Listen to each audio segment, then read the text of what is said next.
1 घंटे में और कॉल्स आ रहे हैं जिसको लेकर निश्चित रूप से सभी का रिप्लाई करना बहुत ही मुश्किल है।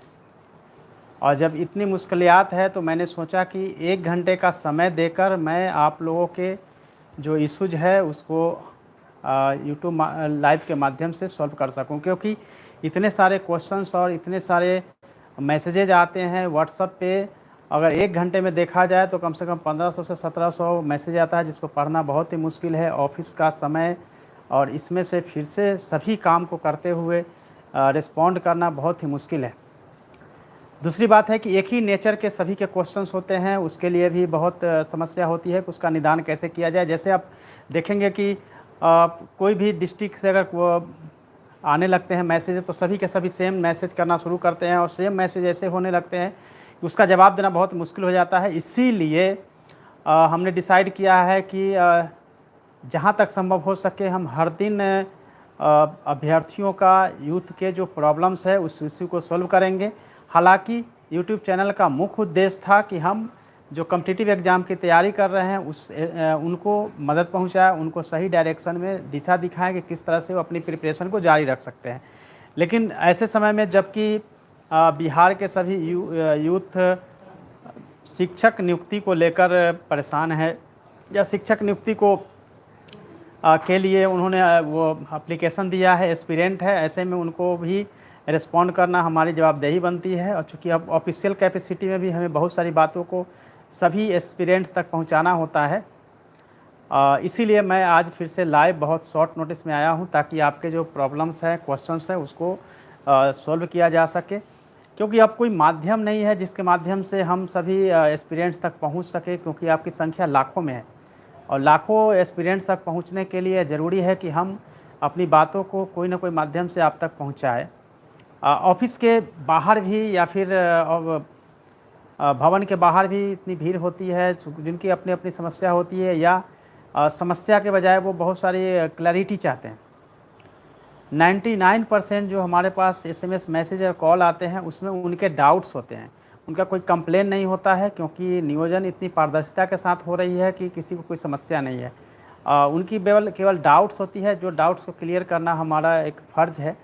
तो जो भी क्वेश्चंस होंगे आज मेनली हम यह सेशन उनके लिए रखे हैं जो अपने क्वेश्चंस को रखेंगे, उनके जवाब हम देने की कोशिश करेंगे और जहां भी प्रॉब्लम्स होगी उसके हिसाब से हम उसको रिस्पॉन्ड करेंगे। कई ऐसे जो है, सबसे पहले हम देखेंगे कि आज दिन भर में जो मैसेज आए हैं उसमें से मैक्सिमम मैसेज ये है कि चयन सूची जो है कुछ जिलों का, कुछ पंचायत का।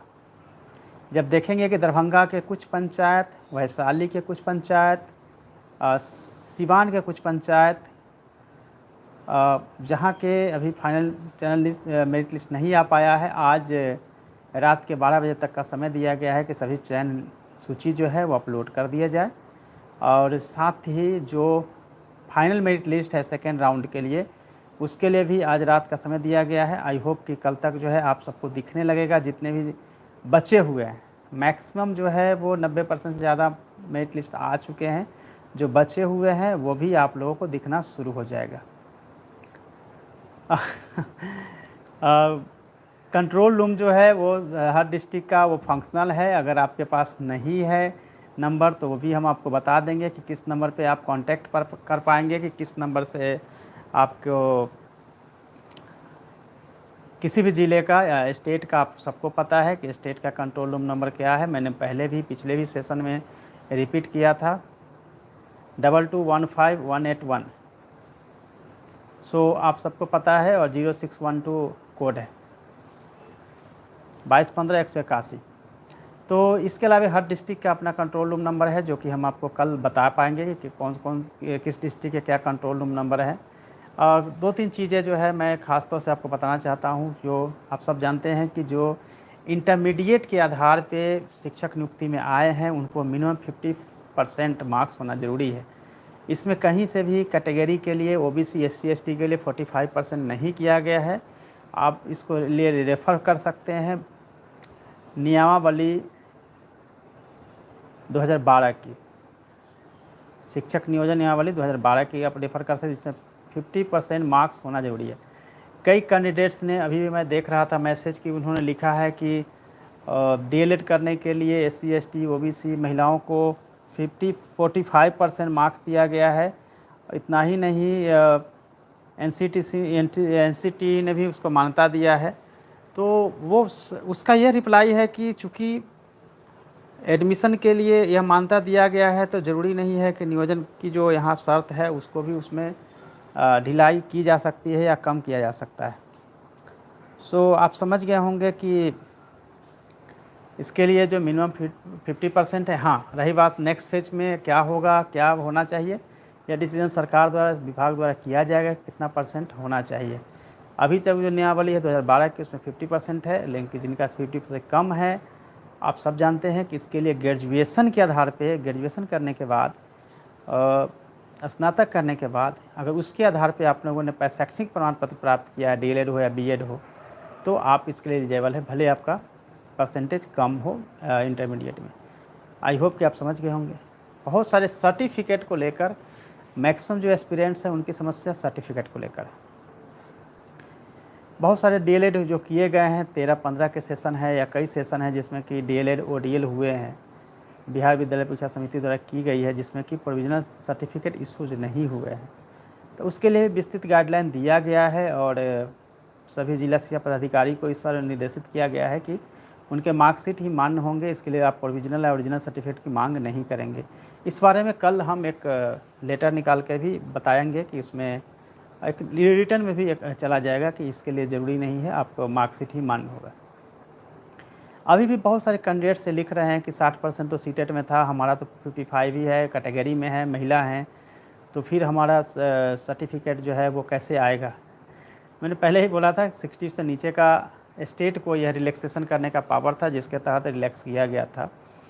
तो उस कंडीशन में आपके डाउनलोडेड मार्कशीट ही मान्य होंगे, इसलिए ज़रूरी नहीं है कि आपको ओरिजिनल मार्कशीट आए या प्रोविजनल आए।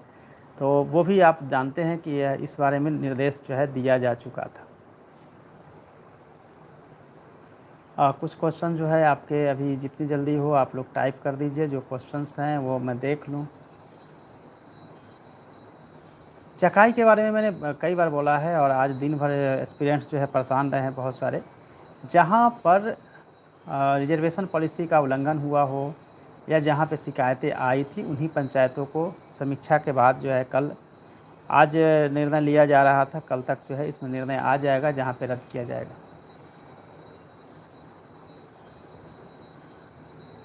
पलासिंग में सेटिंग हो रहा है? बिल्कुल नहीं हो रहा है, क्योंकि पलासिंग में लास्ट टाइम अंतिम समय में रद्द किया गया था। इस बार हम लोग देखिए, सेटिंग का जहाँ तक सवाल है, सेटिंग नहीं हो पाएगा, क्योंकि इस वीडियोग्राफी है, माइकिंग की व्यवस्था है, हेल्प डेस्क सेंटर्स हैं, और कोई करता भी है, बाई चांस अगर गलती से किसी ने कुछ लगा भी लिया तो आप देखे हैं कि जहाँ भी गलती हुई है, जहाँ पकड़ी गई है, उसको रद्द कर दिया गया है। तो कोई चांस नहीं है कि कोई भी इस तरह की प्रक्रिया को कर सके। सुचारू रूप से बहाली की प्रक्रिया, काउंसलिंग की प्रक्रिया चल रही है। अभी जो फाइनल मेरिट लिस्ट आ रही है उसमें दो तरह की चीज़ें हैं। फाइनल मेरिट लिस्ट जो दिव्यांगजन के साथ है उनका तो आ ही रहा है, और जो फर्स्ट फेज में कैंसिल कर दिए गए थे उसकी तैयारी हो गई है। तो उन नियोजन इकाइयों की भी काउंसलिंग कराई जाएगी। रही भाई दरभंगा, मधुबनी या बाकी ज़िले का, तो एक सूचना आप लोगों के लिए यह है कि हम इस सोशल साइंस के लिए, SST के लिए डेट जो है अलग कर रहे हैं, और दोनों में, जैसे नगर निकाय में भी और प्रखंड लेवल पे भी। तो मुझे लगता है कि आपकी जो मुख्य जो समस्या थी उसका निदान भी हो गया।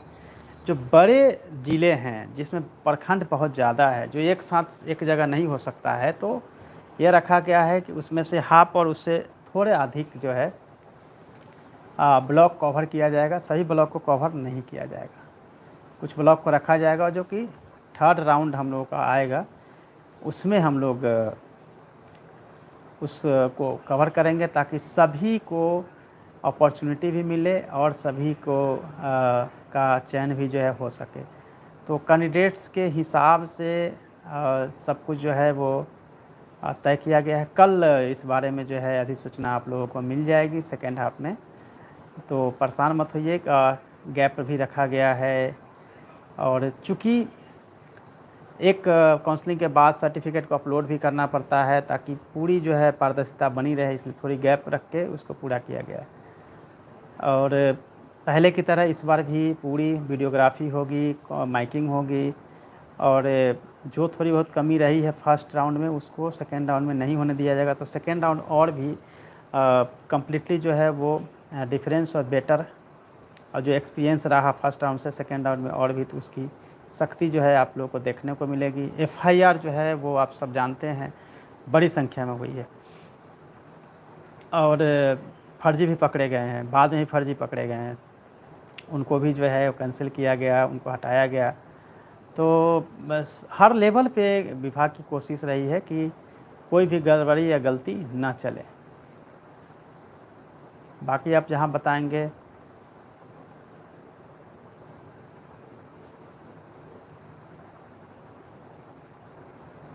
बांका ज़िले की बात आ रही है, सीटेट दिसंबर जनवरी काउंसलिंग हो रही है, उसमें ये लोग भी कूद जाते हैं। ओबीसी मान्य होगा, ओबीसी यस, ओबीसी देखिए नॉन क्रीमी सर्टिफिकेट होना चाहिए बीसी के लिए। तो जब नॉन क्रीमी सर्टिफिकेट है तो वही ओबीसी, सेंट्रल गवर्नमेंट में उसको ओबीसी कहते हैं। इंडिया अगर बिहार में देखेंगे तो नॉन क्रीमी सर्टिफिकेट के नाम से होता है। सर्टिफिकेट को लेकर एक और भी डाउट्स आपका क्लियर कर देता हूं कि सर्टिफिकेट आप सोचते हैं कि कोई कास्ट का सर्टिफिकेट अनुमंडल से होना चाहिए, नॉन क्रिमिनल अनुमंडल से या डीएम के लेवल पे होना चाहिए। No need. आप इसके लिए केवल और केवल जो है ये काम कर सकते हैं कि जो अंचल लेवल का सर्टिफिकेट है सभी के सही मानना है। ये इस बारे में भी स्पष्ट निर्देश दिया जा चुका है। तो मुझे लगता है कि ये भी आपका प्रॉब्लम जो सर्टिफिकेट किस लेवल का होगा वो भी समस्या का निदान हो गया। दूसरा है कि बहुत सारे ऐसे कैंडिडेट्स हैं जिसका 2019 का सर्टिफिकेट है, फिर वो कहते हैं कि अप टू डेट हमको जो है सर्टिफिकेट चाहिए, अप टू डेट सर्टिफिकेट चाहिए। तो अप टू डेट सर्टिफिकेट के लिए आपको कोई ज़रूरत नहीं है, अगर आपके पास नहीं है तो आप नया बनवा लेंगे, लेकिन स्टेटस वही रहना चाहिए। तो अप टू डेट सर्टिफिकेट कोई ज़रूरत नहीं। 2019 की चूँकि काउंसलिंग हो रही है तो 2019 का ही उसमें मान्य होगा।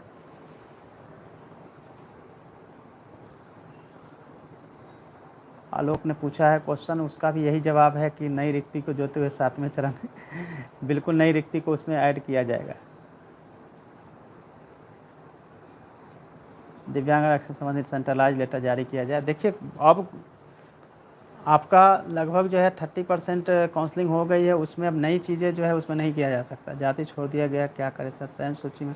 चयन सूची में जाति अगर छोड़ दिया है कोई इशू नहीं है, एक एप्लीकेशन दे दीजिए और उसमें सुधार हो जाएगा। लेकिन ये नहीं है कि चयन जिनका हो गया उसमें कुछ नाम में एरर है, कैटेगरी में एरर है, कुछ छूट गया है, एप्लीकेशन दे दीजिए। लेकिन अभी चूँकि सभी के सभी अधिकारी जो है वो बिजी हैं अपने काउंसलिंग प्रोसेस में, तो वो हो सकता है कि ज्वाइनिंग के पहले इन सब चीज़ों को सुधार लिया जाएगा।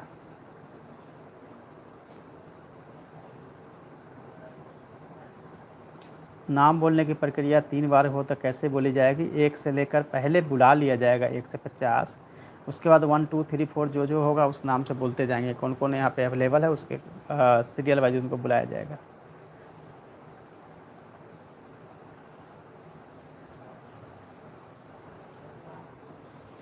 सेल्फ अटेस्टेड लिखना ज़रूरी है, जीरोक्स कॉपी जो आप देंगे उस पर, या केवल नाम चलेगा? बिल्कुल सेल्फ अटेस्टेड करके आपको साइन करना है। मेरा एनआईसी पे अपलोड नहीं हो किया गया है। अच्छा, चयन सूची जो अपलोड नहीं हुआ, मैंने बताया है कि आज रात तक का समय दिया गया, कल तक आपको दिखने लगेगा। सीटेट में जो महिलाएं हैं उनके लिए 55% मार्क्स का होना ज़रूरी है, आप पता है आप सबको। SC ST के लिए 50% है।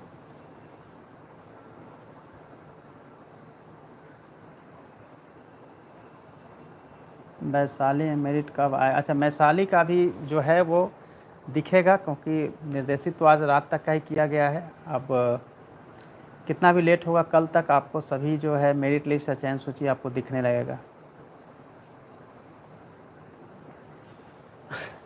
नॉन क्रीमी सर्टिफिकेट मायके से और ससुराल से बनवाना है आपने, चूँकि 2019 में फॉर्म भरा था, मायके से बना था, मायके का ही आपका नॉन क्रीमी सर्टिफिकेट मान्य होगा।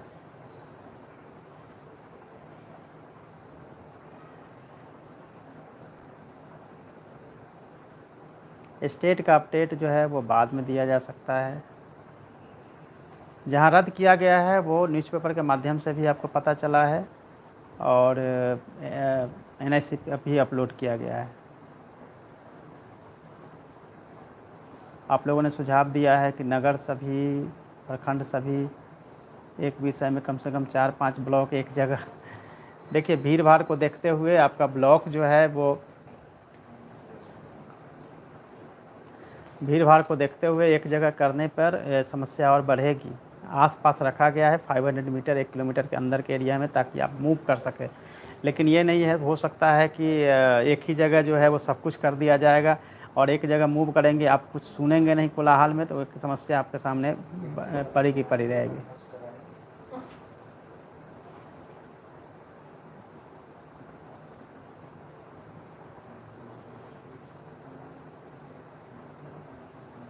स्टेट मेरिट लिस्ट में हो, कुछ कीजिए। स्टेट मेरिट लिस्ट के लिए आप क्या कर सकते हैं? सोशल साइंस की 9 अगस्त के बाद होनी चाहिए, ये डिसाइड विभाग करेगी, आपको नहीं देखना है कि कब कौन सी की जाएगी। ये लगभग जो है हम लोगों ने शेड्यूल बना लिया है, बहुत फ्लेक्सिबल है और कैप रखा गया है उसमें। फीमेल के सीट पे मेल का ऐसा कुछ प्रोविज़न नहीं है, अब ये सरकार द्वारा डिसाइड किया जा सकेगा भविष्य में। सर्टिफिकेट को लेकर मैं एक बार फिर से बताता हूँ, जहाँ भी नाम में गलती हुई है, मेरिट लिस्ट में हो या फिर फाइनल मेरिट लिस्ट में हो, या आपके सर्टिफिकेट ओरिजिनल है उसमें अगर गलती हुई है नेम में अल्फ़ाबेटिकल, तो एफिडेविट देकर आप अपना काउंसलिंग की प्रक्रिया को पूर्ण कर सकते हैं। लेकिन मेरिट लिस्ट में किसी ने गलत सर्टिफिकेट प्रोड्यूस किया है और बाद में वो एक्चुअल में कम मेरिट वाला मार्कशीट लेके आते हैं, तो उनको जो है फर्जी माना जाएगा, उनका काउंसलिंग नहीं कराया जाएगा।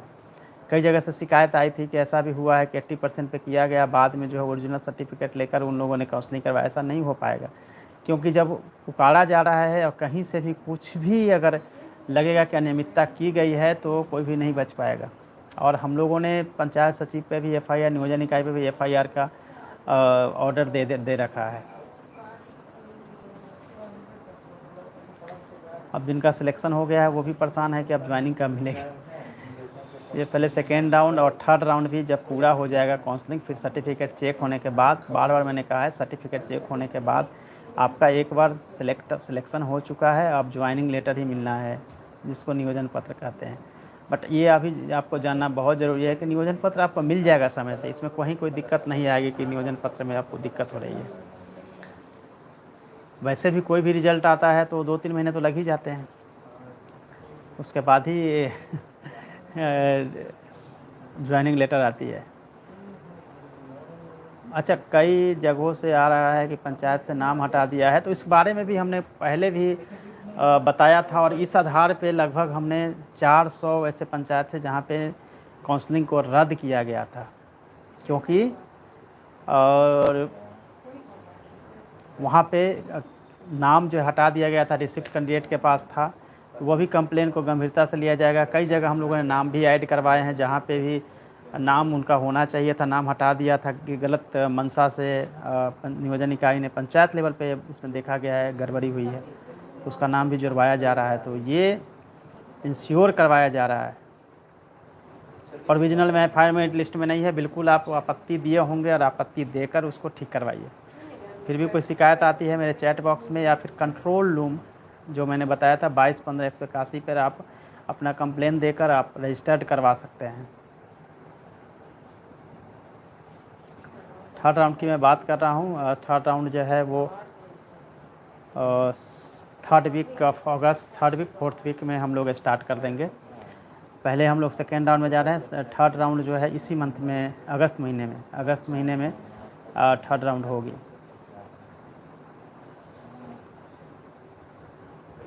गोपालगंज का मेरिट लिस्ट मैंने नोट डाउन कर लिया है, नहीं शो कर रहा है। रजनीश सिंह, वो मैं भेज देता हूँ, वो आ जाएगा। गोपालगंज का चूँकि क्लब कर दिया गया था दिव्यांगजनों का सीट, तो उसको हमने फिक्स करवाया है पंचायत के साथ, इसीलिए उसमें थोड़ा समय लग गया है। अब जो है क्लब नहीं रह गया है, दिव्यांगजनों के सीट जो है वो क्लियर कट फिक्स कर दिए गए हैं, तो इसमें कोई दिक्कत नहीं आएगी। बहुत सारे जो क्वेश्चंस आए हैं, मैं कुछ क्वेश्चन ले लेता हूँ। मैक्सिमम लोग यही है कि मैं बहुत परेशान हूँ, अपलोड नहीं होने के कारण बहुत सारे सर्टिफिकेट अपलोड नहीं हुए हैं, तो सर्टिफिकेट अपलोड हो जाएंगे। साइंस सहित काउंसलिंग पहले होनी चाहिए 6 से 8 की, बिल्कुल ऑलवेज जो है हमारी जो है 6 से 8 हमेशा पहले होगी, 1 से 5 उसके बाद ही होगी। क्योंकि 6 से 8 में जो मेरिटोरियस है वो या जिनका 6 से 8 में होना है उनका हो जाएगा, 1 से 5 बाद में होगी। कई ऐसे कैंडिडेट्स हैं जिनका कहना है कि मैं तो 6 से 8 में हूँ इसलिए 1 से 5 कर दीजिए, तो 6 से 8 में उनको चांस मिल जाएगा। ऐसा भी नहीं हो सकता है कि केवल कुछ कैंडिडेट्स को लाभ पहुँचाने के लिए कुछ ऐसे गलत निर्णय लिए जाएंगे। 6 से 8 पहले होगा, 1 से 5 उसके बाद होगी। पहले नगर निकाय होगा, प्रखंड होगा, उसके बाद पंचायत होगी। पर दरभंगा में आप लोग बता रहे हैं कि बहुत दूर दूर पे किया गया है, मैंने निर्देशित किया है कि वो जो है पास पास हो जाएगा। दरभंगा में भी, सारण में भी, ऐसे ज़िले में पूरा का पूरा ब्लॉक का हम लोग नहीं करवाने जा रहे हैं एक साथ, क्योंकि एक साथ करवाने से अपॉर्चुनिटी जो है कैंडिडेट्स को कम मिलेगा। उसमें से हम लोगों ने एसएसटी को भी अलग कर दिया है, एसएसटी के लिए अलग डेट है जिसमें कि वो जा सकते हैं।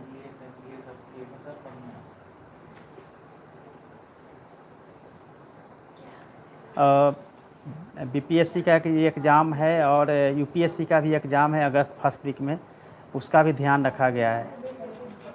काउंसलिंग के डेट को टैली न करें, मैच नहीं करें।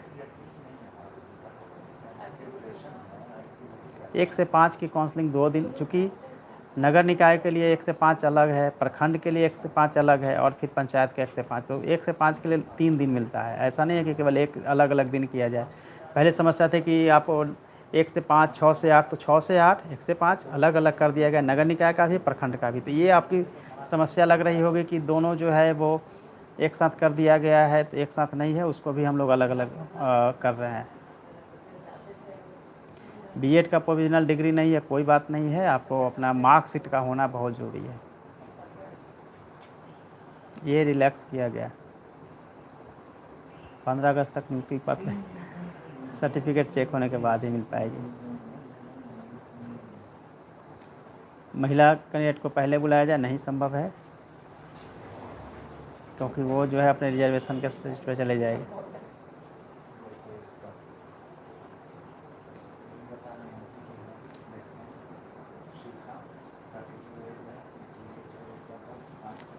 आड़ा का लिस्ट, आड़ा का, बक्सर का, जो भी ज़िले का है वो मेरे पास फीडबैक है कि कहाँ कहाँ अभी तक फाइनल मेरिट लिस्ट नहीं आया है। चयन सूची जो है कुछ पंचायत को छोड़ के बाकी सब जो है ऑलरेडी आ चुका है।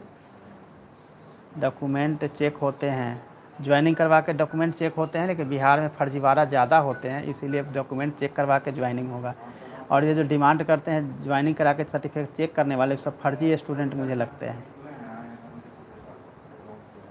एफआईआर होना तय है।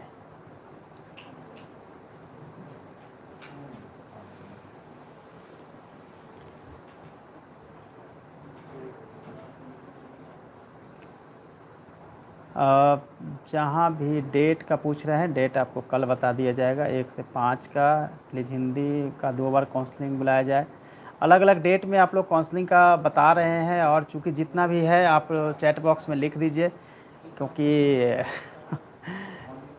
ऑफिस से आने के बाद बस डायरेक्ट मैं लाइव हो रहा हूँ, उसके बाद भी सब फाइल्स वगैरह देखने हैं। फिर कल प्लान मैंने जैसा बताया, कल प्लान आप लोगों के पास होगा सभी डिटेल्स के साथ। फिर मैं आपको बताऊंगा कि क्या क्या हमने डेट रखा है, लेकिन डेट बहुत ही अच्छा रखा गया है जिससे कि इजीली सब लोग एक्सेस कर सके और सभी का चयन हो सके। और जितने भी सजेशंस वगैरह आपके आए हैं कि लैंग्वेज का, मैथ साइंस का या सोशल साइंस का कब क्या होगा, उसको भी ध्यान में रखा जा रहा है। कुछ कैंडिडेट्स का कहना है कि सर आप तो आईएएस अफसर हैं, कैंडिडेट से क्यों फीडबैक लेते हैं? कैंडिडेट से फीडबैक लेने का ही परिणाम है कि इतने सुचारू ढंग से काउंसलिंग हो रहा है। क्योंकि हम केवल वन वे चलते रहेंगे, एज ए ऑफिसर हम डिसाइड करते जाएंगे, तो पता ही नहीं चलेगा फील्ड में हो क्या रहा है, कहाँ कहाँ गड़बड़ी हुई है, कुछ पता नहीं चलेगा। मैक्सिमम जो डिसीजन लिए गए हैं, मैक्सिमम जो कंप्लेन है कैंडिडेट्स के आधार पे चेक करवा के वीडियोग्राफी से और फिर कैंसिल किया गया। आप इसी से समझ सकते हैं कि इस बार की काउंसलिंग जो है वो कैंडिडेट्स प्रो है, यानी कि कैंडिडेट्स के हिसाब से सब कुछ। और सरकार का मुख्य उद्देश्य भी है कि 100% ट्रांसपेरेंसी हो। ट्रांसपेरेंसी के लिए कैंडिडेट्स का फीडबैक का होना भी बहुत ज़रूरी है। अब आप खुद देख सकते हैं, जिस दिन काउंसलिंग हो रही थी उस दिन मैं पूरे दिन लाइव रहता हूँ, और पूरे दिन लाइव रहता हूँ, तो जितने कॉल्स आते हैं उसको अटेंड करता हूँ। अटेंड करने के बाद at a time speaker on करके वीडियो हो या पंचायत हो या नियोजन इकाई हो, कोई भी लेवल पे हो, उससे बात करके उसी समय उसका निदान हो जाता है। अगर ये मैं ना करूँ तो बहुत सारे लोगों को डर भी नहीं रहेगा पहले नीचे लेवल पे, और बहुत सारे कैंडिडेट्स के साथ अन्याय हो जाएगा, न्याय भी नहीं हो पाएगा। तो जितना ज़्यादा मैं ईजी एक्सेस हो पाऊँगा कैंडिडेट्स के साथ, उतना ज़्यादा से ज़्यादा ईजी और ट्रांसपेरेंसी आ पाएगी। अगर मैं कैंडिडेट से दूर रहूँगा तो फिर ये कैंडिडेट्स के साथ जो होगी या अन्याय होगा या गलत किया जाएगा या गलत होगा किसी नियोजन इकाई द्वारा, वो हो जाएगा। इसीलिए हम 100% चाहते हैं कि सभी यूथ के साथ, सभी कैंडिडेट्स के साथ उनके फीडबैक को जानें, उनके साथ रहें, जिससे कि काउंसलिंग प्रक्रिया जो है 100% ट्रांसपेरेंट हो। क्योंकि इसमें से मैक्सिमम जो कंप्लेन है वो जेन्युइन है। कैंडिडेट्स के आए, मैंने चेक करवाया, सही पाया गया। आप खुद बताइए कि आपने 5 से 6 जगहों का बताया कि नाम रिपीट है, मैंने चेक कराया, एक जगह ग्रामेटिकल है, लेकिन दूसरी जगह ये भी पता चला पूर्णिया में कि किसी और का सर्टिफिकेट लेकर किसी और ने स्कैन करके जो है वो जाके उसने काउंसलिंग करा लिया, और ओरिजिनल कैंडिडेट के वो गए ही नहीं, अपने घर में है। इसी समझ लीजिए कि ये सब आप लोगों ने बताया। उसके बाद मुंगेर नगर निगम का दो एक लड़के का, पिंकी कुमारी लड़की का आता है कि हम तो काउंसलिंग में गए ही नहीं और मेरा तो चयन कहीं और हो चुका है और यहाँ पे मेरा नाम फाइनल मेरिट लिस्ट में आ गया।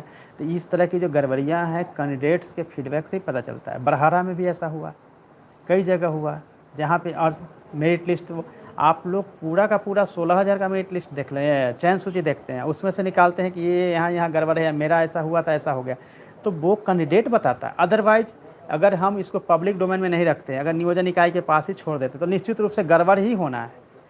आप देखें, रिजर्वेशन पॉलिसी का पालन नहीं किया कम से कम 20 जगह, तो वो अगर हम छोड़ देते तो वो दबा रहता, और फिर पिछली बार का जो अनुभव उसी की तरह से सबका सब वहीं पे छोड़ दिया जाता और सभी की सभी गड़बड़ी हो जाती। तो ये पूरा का पूरा कोशिश यही रखा गया था कि गड़बड़ी नहीं हो, और गड़बड़ी तब नहीं होगा जब तक कि हम आप लोगों के फीडबैक को नहीं देखेंगे। इसीलिए फीडबैक को ध्यान में रखते हुए आप सबसे केवल यही आग्रह रहेगा कि आप चैट बॉक्स में जो भी प्रॉब्लम्स है लिखिए। यह ज़रूर होता है कि 100% आपके कंप्लेन का रिड्रेसल नहीं हो पाता है, रिड्रेस नहीं कर पाता हूँ, क्योंकि मैक्सिमम लोगों का सिलेक्शन हो जाता है, वो केवल लिखते हैं कि मेरा सिलेक्शन हो गया, धन्यवाद, बहुत सारी चीज़ें। लेकिन जो कंप्लेन वाले हैं मैं उस पर फोकस करता हूँ। जिनका चयन हो गया वो तो बहुत अच्छी बात है, लेकिन जिनका चयन नहीं हो पाया उन पर फोकस करके हम इसको देखते हैं।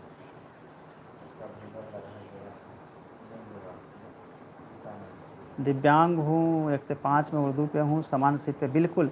देखिए, 2 चीज़ें हैं, एक दिव्यांग हैं, एक दूसरा कैटेगरी वाले हैं, या फिर जो EWS वाले हैं, या फिर स्वतंत्रता सेनानी वाले हैं, वो सभी के सभी UR के सीट पर या लेडी हैं, URF की सीट पर एलिजिबल हैं।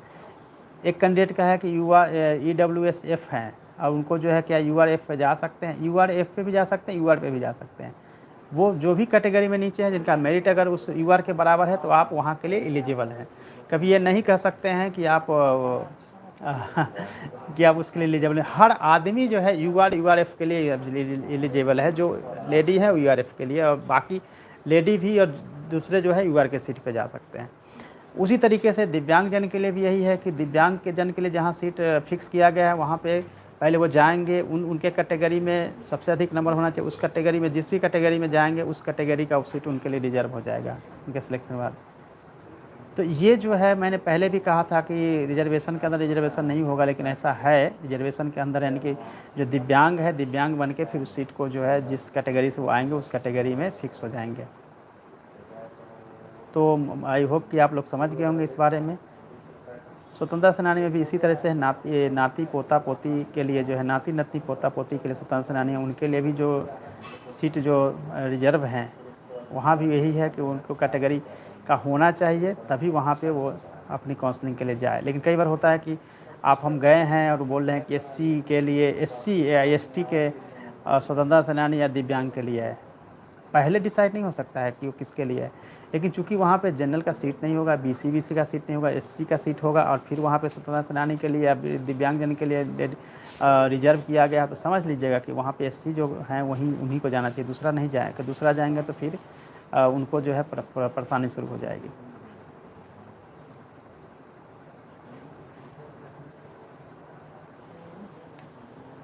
आरक्षण जाति का लाभ मिलेगा कि नहीं दिव्यांग में भी, चूँकि उनको किसी न किसी कैटेगरी में रखना होता है, इसलिए जाना 2 दिन के डेट में रखा जाए। पंचायत दिव्यांग में बहाली,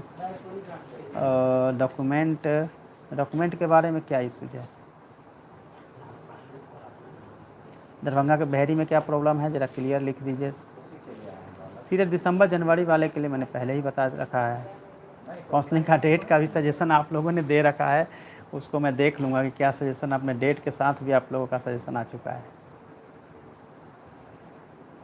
नाम पुकारने मुझे अंदर नहीं जाने दिया गया, क्योंकि हाँ, इसी समस्या को निदान करने के लिए अलग अलग काउंसलिंग सेंटर बनाए गए हैं। अदरवाइज एक सेंटर पे रहते हैं, दूसरे सेंटर पे दौड़ते रहते हैं, एक जगह नहीं स्थिर रहते हैं, जिसके चलते सिलेक्शन अच्छे मार्क्स के बाद भी जो है नहीं होता है। गोपालगंज का प्रॉब्लम जो है वो सॉल्व कर दिया गया है। आपको आज ही मेरी बात हुई थी जिला शिक्षा पदाधिकारी से, इसलिए कोई प्रॉब्लम नहीं है।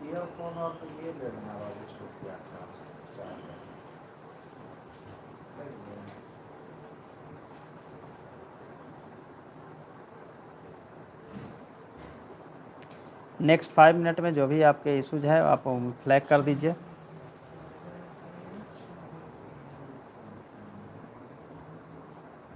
पंचायत का काउंसलिंग कहाँ होगा? पंचायत का काउंसलिंग मैंने पहले ही बताया है कि ब्लॉक में होगा। कैरेक्टर सर्टिफिकेट की कोई ज़रूरत नहीं है।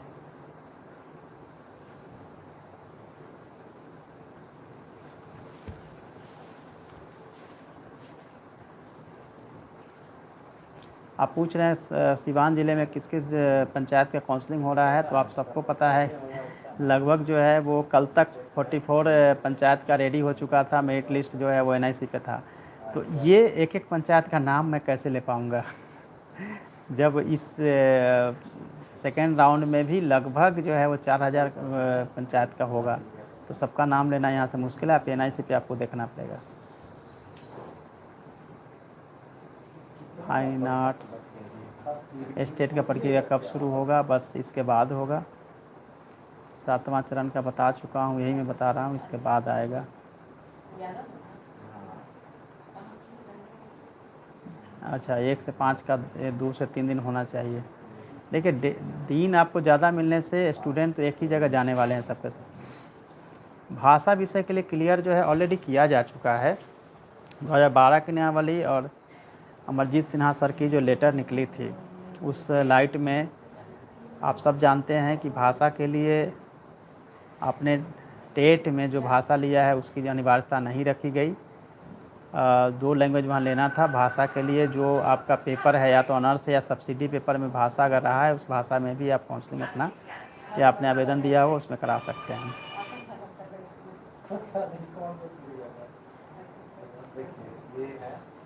EBC में 70% सिलेक्शन हो जाएगा कि नहीं होगा? बिल्कुल हो जाएगा। EBC मेल 70% बहुत है, उसमें आपका हो जाएगा। दरभंगा का सब्जेक्ट वाइज हम करने जा रहे हैं, ऐसी प्रक्रिया कर रहे हैं जिससे कि इजीली जो है वो सब लोगों का वहाँ हो पाए, और वो ब्लॉक भी हम कम करेंगे ताकि आपको 20 जगह पे सारण में भी 20 ऐसे ब्लॉक्स हैं, वहाँ भी जाने की ज़रूरत नहीं पड़ेगी। संशोधित शेड्यूल दिया जाए, संशोधित शेड्यूल मिल जाएगा कल आपको शेड्यूल दे दिया जाएगा।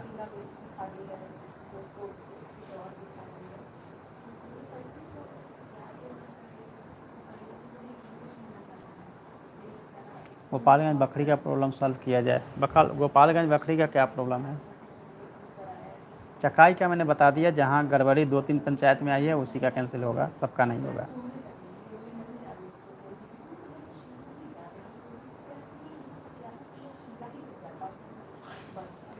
कुछ मैसेज आते हैं कि सर कैंसिल नहीं किया जा रहा है, कुछ कैंसिल करवाना चाहते हैं, कुछ कैंसिल नहीं कर।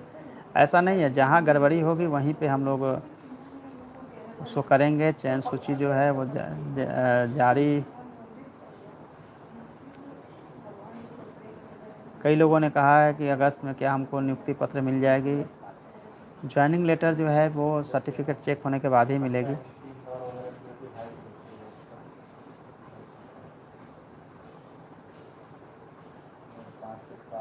मेधा में जो वेटेज है वो सब आप जानते हैं, 55% पे ही मिल पाएगा।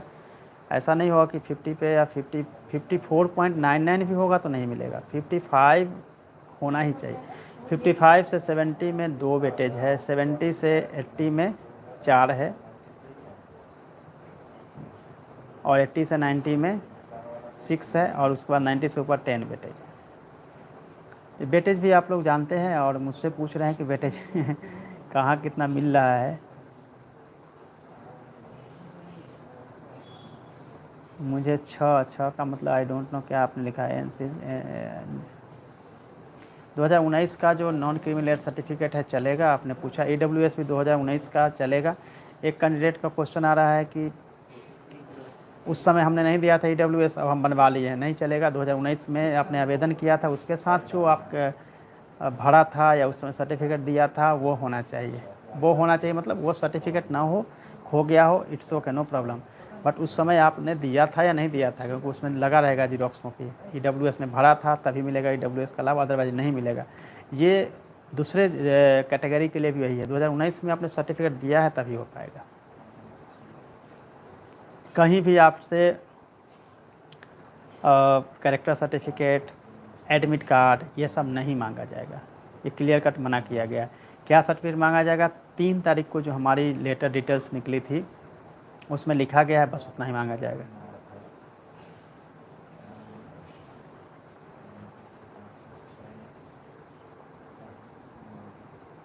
दरभंगा का क्या लिख रहे हैं? भाषा में सब्सिडी और कंपोजिशन के बारे में बताइए।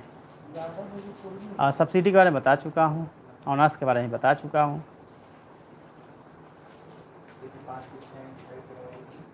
रही कोई अगर 100 नंबर ले लेता है कंपोजिशन में, तो सब लोग ग्रेजुएशन में हिंदी ले लेते हैं, तो हिंदी से चले जाएंगे, ऐसा नहीं होगा। सब्सिडी में मेन सब्जेक्ट में होना चाहिए। जनरल सब्जेक्ट है, जनरल सब्जेक्ट में होना चाहिए, या सब्सिडी में या फिर ऑनर्स पेपर में। NIOS का स्कूल का जांच कीजिए, जांच सब बाद में हो जाएगी, NIOS वाले का या दूसरे भी है। EWS लिखा गया है, कोई दिक्कत नहीं होगा, कोई दिक्कत नहीं होगा। स्टेट मेरा 64 मेरिट SST में। स्टेट का क्या होगा सर? स्टेट का क्या होगा? स्टेट का तो आपको पता है कि बाद में होगी।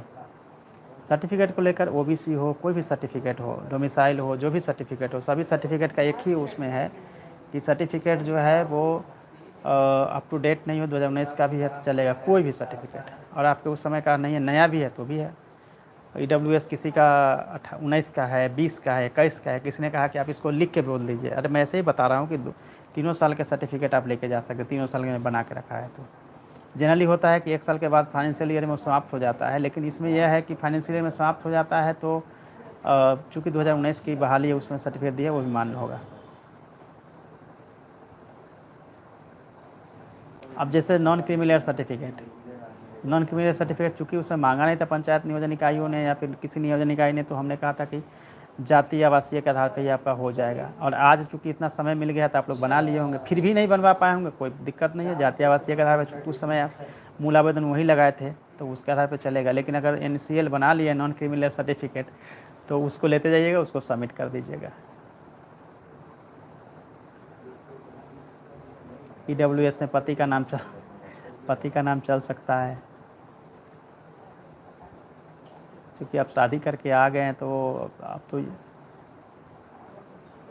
BC application ABC Darbhanga subject में 22 करिए, मधुबनी का करिए, NIOS का स्कूल ही जांच कराइए। आपने सर पढ़ाई कहाँ से की है? पटना यूनिवर्सिटी से मैंने पढ़ाई की है। मेरे बारे में डिटेल्स जानने के लिए मैं जब पढ़ाऊँगा तब पूछिएगा। गिव सम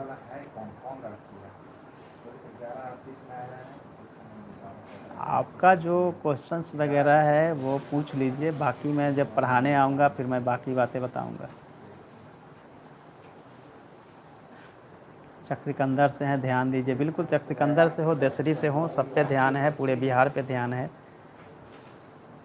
डॉक्यूमेंट क्या होगा फिर से जारी करिए। मैं आपको अपने ऑफिशियल फेसबुक पेज पर डॉक्यूमेंट क्या होगा उसको मैं कट करके आपको भेज दूंगा, क्या क्या सर्टिफिकेट होना चाहिए। आप लोगों को पता नहीं है, आप देखे नहीं है लेटर, तो लेटर भी हम फिर से जारी कर देंगे ताकि आपको ईजी रहेगा। अब नेक्स्ट 2-3 मिनट अब आप लोगों के पास है। नेक्स्ट बीटेट कब होगा ये तो अभी नहीं बताना मुश्किल है।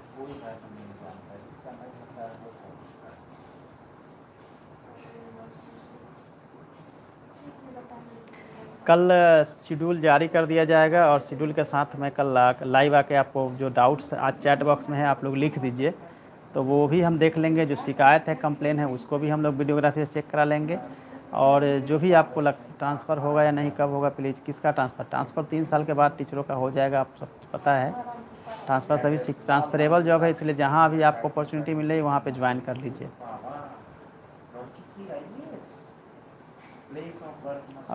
सर दिव्यांग को सीरियल में कब बुलाया जाएगा? दिव्यांग को सबसे पहले बुलाया जाएगा सीरियल में, चिंता नहीं करिए। जो भी दिव्यांगजन हैं उनको सबसे पहले बुलाया जाएगा।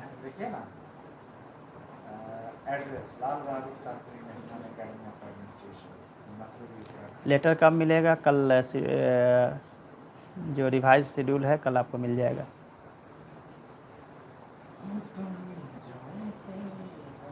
बीए जनरल जो है 3 सब्जेक्ट होता है, उसमें से कोई भी सब्जेक्ट होगा आप एलिजिबल हो जाएंगे। तो बीए जनरल में ऐसा नहीं होगा कि आप ऑनर्स नहीं, कई जगह लोगों को ऑनर्स नहीं था इसलिए लौटा दिया गया, क्योंकि पता ही नहीं होगा उनको कि ऑनर्स के अलावा भी बहुत सारी यूनिवर्सिटी है जहाँ केवल और केवल जनरल 3 सब्जेक्ट लेकर जनरल से उनकी ग्रेजुएशन की जाती है, तो वो भी क्लियर कट है। नियुक्ति पत्र के लिए मैंने बता दिया है, सर्टिफिकेट चेक के बाद। मेधा सूची जो है वो नियोजन इकाई द्वारा कल तक, आज के 12 बजे रात तक दिया गया समय, कल तक एटलीस्ट जो है सब आ जाएंगे। 67 बीपीएससी के लिए जाना चाहते, 67 बीपीएससी का हम जल्दी आपको फिर से गाइड करेंगे कैसे बीपीएससी की तैयारी करेंगे।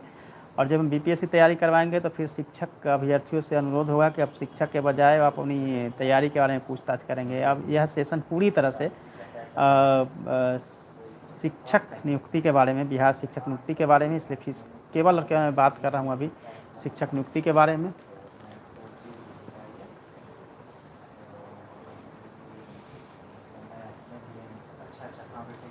लगभग 4500 अभी अभ्यर्थी जो है हमारे साथ जुड़े हुए हैं और 1000 से ज़्यादा उन्होंने चैट बॉक्स में अपना ड्रॉप कर दिया है। तो जो बाद में जुड़े हैं और जो पूरी बात को नहीं सुन पाए हैं, वीडियो को फिर से देख लेंगे और साथ ही जो भी उनका सजेशंस या कंप्लेन होगा चैट बॉक्स में लिख देंगे ताकि सबको पता हो जाए। और कोशिश यह करिए कि सभी को यह जो वीडियो है उस लिंक को शेयर कर दीजिए, ताकि जो अभ्यर्थी हमसे बार बार एक ही तरह के क्वेश्चन पूछते हैं, जैसे हमसे पूछेंगे डॉक्यूमेंट्स के बारे में, एज के बारे में, कोई अपनी प्रॉब्लम्स बताएंगे कि हमको ईबीसी बीसी कहाँ जा सकते हैं, जनरल में जा सकते हैं कि नहीं। इसको देखने के लिए सिंपल सी है कि जो भी आपके बहुत सारे आप लोगों ने व्हाट्सअप ग्रुप बनाया है उसमें लिंक शेयर कर देंगे तो इजीली सब लोग को पास पहुंच जाएगा। वैसे तो मेरे वीडियो जो है वो 20 से अधिक चैनल लोग स्टूडेंट ने बना रखा है, उस पर अभी तुरंत मैं यहाँ ख़त्म करूँगा, डाउनलोड करके अपने यहाँ चैनल पे डाल लेते हैं। तो भी मैं उनको स्ट्राइक नहीं इसलिए नहीं मारता हूँ क्योंकि अल्टीमेटली जो है कैंडिडेट्स को लाभ होता है, इसीलिए मैं ये सोचता हूँ कि चलो ठीक है, अल्टीमेटली हमारे जो कैंडिडेट्स हैं जिनको कि कहीं गाइड करना है या उनको दिक्कत हो रही है उसका सोल्यूशन आप लोग कर रहे हैं, इसीलिए आप लोग मेरे वीडियो को इसको डालेंगे भी तो मेरी ओर से कोई प्रॉब्लम नहीं है, इसलिए आप डाल सकते हैं, फ्री हैं आप लोग।